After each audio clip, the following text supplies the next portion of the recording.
మగధ రాజ్యానికి రాజు సింహుడు. ఆ రాజ్యంలో శర్మ అనే పండితుడి గురుకులం ఉండేది. అందులో వెంకన్నకు పాఠం బుర్రకెక్కేది కాదు. అతడికి సామెతలు, లోకోక్తులంటే ఆసక్తి. విద్యాభ్యాసం ముగియడంతో ఇంటికి వచ్చిన వెంకన్నను చూసి తల్లిదండ్రులు సంతోషపడ్డారు. కానీ ఏ శాస్త్రంలోనూ పట్టు సాధించకపోవడంతో వారికి దిగులు పట్టుకుంది. వెంకన్న మాత్రం సామెతలు, లోకోక్తులపై ప్రావీణ్యం సంపాదించి వాటి ఆధారంగా చుట్టుపక్కల వారికి సలహాలు ఇచ్చేవాడు.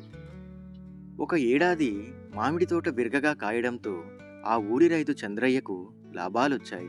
అది చూసి తనకో బంగారు నగ కొనివ్వమని అడిగింది అతడి భార్య. వెంకన్నను సలహా అడగడంతో అందం కోసం పెట్టిన సొమ్ము ఆపదలో ఉపయోగపడుతుంది అంటూ ఓ సామెత చెప్పాడు వెంకన్న. ఆ ప్రకారమే భార్యకు నగను చేయించాడా రైతు. ఒకరోజు ఆ రైతు కుటుంబం పక్క ఊళ్ళో పెళ్లికి వెళ్ళొచ్చేసరికి వాళ్ళ గుడిసెకు నిప్పంటుకుంది.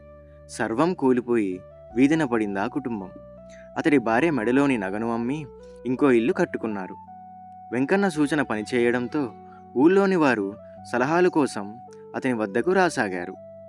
ఒకసారి ఆ రాజ్యంపైన సామంతరాజు యుద్ధానికి కాలు దువ్వాడు. అతని తక్కువంచనా వేసిన సింహుడు కొద్ది సైన్యంతోనే సమరానికి పయనమయ్యాడు. దారిలో ఎదురుపడిన వెంకన్న, ప్రభు, చిన్న పామునైనా పెద్ద కర్రతో కొట్టాలంటారు. సామంతరాజుకు మన లోటుపాట్లన్నీ తెలుసు. మరికొందరు సైనికులను తీసుకెళ్లడం మంచిది అన్నాడు. అది సబబుగానే అనిపించడంతో మరిన్ని బలగాలు రావాలని కబురు పెట్టి ముందుకు కదిలాడు రాజు. యుద్ధంలో సింహుడు ఓటమి అంచుల వరకు వెళ్ళాడు. ఇంతలో వచ్చిన అదనపు సైన్యం సాయంతో విజయం సాధించాడు. తనను అప్రమత్తం చేసిన వెంకన్న గురించి తెలుసుకున్న రాజు అతన్ని సలహాదారునుగా నియమించుకున్నాడు.